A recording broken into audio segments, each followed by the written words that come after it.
শেহতীয়াকৈ ৰাজ্য উত্তাল হৈ আছে স্মাৰ্ট মিটাৰক লৈ আৰু তাৰ মাজতে অসম জাতীয়তাবাদী যুৱ ছাত্ৰ পৰিষদৰ কেন্দ্ৰীয় সমিতিৰ নিৰ্দেশ মৰ্মে আজি মৰিগাঁও জিলা সমিতিয়ে এক উত্তাল প্ৰতিবাদ সাব্যস্ত কৰে জিলা আয়ুক্ত কাৰ্যালয়ৰ সন্মুখত। আমাৰ দাবী ন্যায্য দাবী, আয়ুক্ত মহোদয় ওলাই আহক, স্মাৰ্ট মিটাৰ বন্ধ কৰক আদি বিভিন্ন প্ৰতিবাদী শ্লোগানেৰে উত্তাল কৰি তোলে মৰিগাঁৱৰ আকাশ বঁটা। প্ৰতিবাদৰ অন্তত জিলা আয়ুক্তৰ জৰিয়তে এখনি স্মাৰক পত্ৰ প্ৰেৰণ কৰি তীব্ৰ বিৰোধিতা কৰাৰ লগতে অতি শীঘ্ৰে স্মাৰ্ট মিটাৰ বন্ধ কৰাৰ দাবী উত্থাপন কৰে।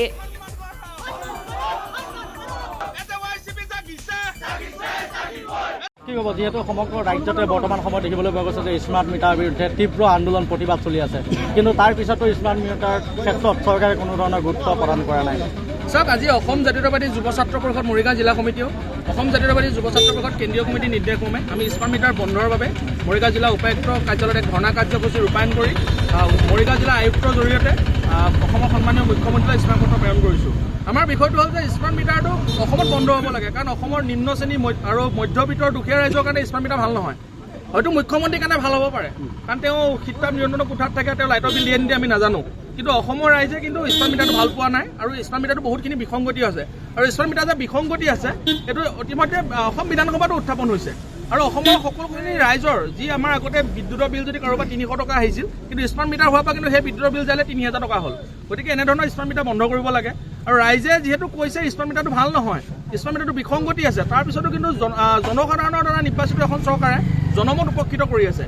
এই কিন্তু চৰকাৰখনৰ কাৰণে ভাল নহয়, কাৰণ যিহেতু বিধানসভা নিৰ্বাচন সমাগত আৰু 1-1.5 বছৰ পিছত বিধানসভা নিৰ্বাচন আহি আছে, কিন্তু অসমৰ কিন্তু ৰাইজে কিন্তু ইয়াৰ প্ৰত্যুত্তৰ দিব। অসমৰ ৰাইজক যিমানে হিতাধিকাৰী নবনাক, কিন্তু এইপিনে হিতাধিকাৰী বনাই আছে, ইফালে স্মাৰ্ট মিটাৰ দি গোটেই পইচাটো কালেক্ট কৰি আছে। তো এইবিলাক মানুহক জুমলাবাজি কৰিতো লাভ নাই। গতিকে বিজেপি চৰকাৰখনে এইটো অতি সোনকালে স্মাৰ্ট মিটাৰ বন্ধ কৰিব লাগে, নহ'লে অসমৰ ৰাইজে ইয়াৰ প্ৰত্যুত্তৰ দিব। আৰু অসম জাতীয়তাবাদী যুৱ ছাত্ৰ পৰিষদো বহি নাথাকে। আৰু আমি ইতিমধ্যে স্মাৰ্ট পত্ৰৰ জৰিয়তে বুজাই দিছোঁ যে এইটো ইতিমধ্যে বন্ধ কৰিব লাগে। যদি বন্ধ নহয়, কিন্তু আমি গণতান্ত্ৰিক আন্দোলন বহুত তীব্ৰ কৰি তুলিম।